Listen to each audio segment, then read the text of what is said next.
અરવલ્લી જિલ્લાના માલપુર તાલુકાના નાનકડા ગામ પરપોટિયાથી એક પ્રેરણાદાયી કહાની સામે આવી રહી છે।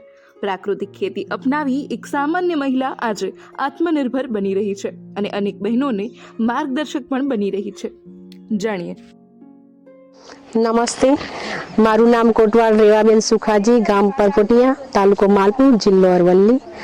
હું પ્રાકૃતિક ખેતી 2019થી કરું છું અને અલગ અલગ શાકભાજી કરું છું। પછી આગળના સમયમાં આપણા વડવાઓ જે દેશી ગાય આધારિત ખેતી કરતા હતા, એ સમયમાં કોઈ દવાખાના આતે નહોતા, કેમ કે એ ખાતા હતા જ દેશી ગાય આધારિત ખેતી, છાણિયા ખાતરથી જ પકવતા બધું, અને ડીએપી એરિયા કોઈ ખાતરો એવા સમયમાં ન હતા અને સારું એવું મગફળી જેવું પાકતું હતું અને સારું ઉત્પાદન પણ કરતા હતા અને ખાતા હતા।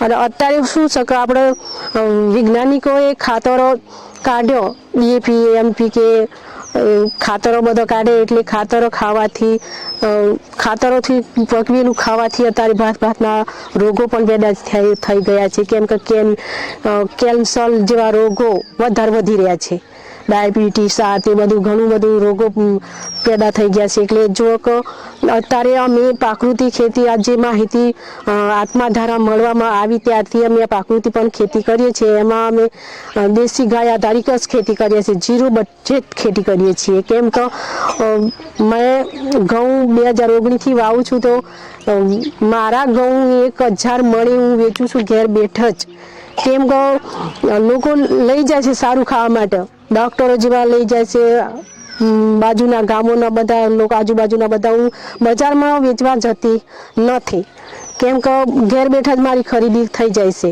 હું કોઈ બજારમાં વેપારીઓને પણ આપતી નથી, ઘેર બેઠા હું ખરીદી કરી જાય છે। અને શાકભાજી પણ હું ઘેર બેઠે જ મારી વેચાય છે મોંઘી, કેમ કે બજારમાં જે આપણે લાવીએ છીએ 30 રૂપિયાની ચાલી, તો 40 રૂપિયા કિલો મારી શાકભાજી પણ વેચાઈ જાય છે।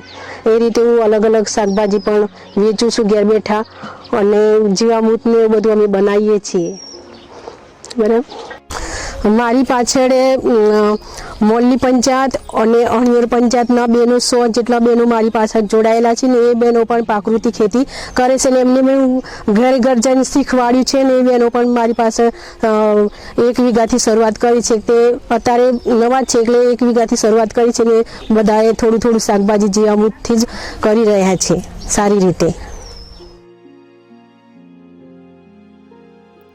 રેવાબેન કોટવાલ જેવી મહિલાઓ આજે રાસાયણિક ખેતીથી દૂર રહીને જમીન બચાવી રહી છે અને સ્વસ્થ અન્ન ઉત્પન્ન કરી રહી છે અને તેના વેચાણથી સારી આવક પણ કમાઈ રહી છે।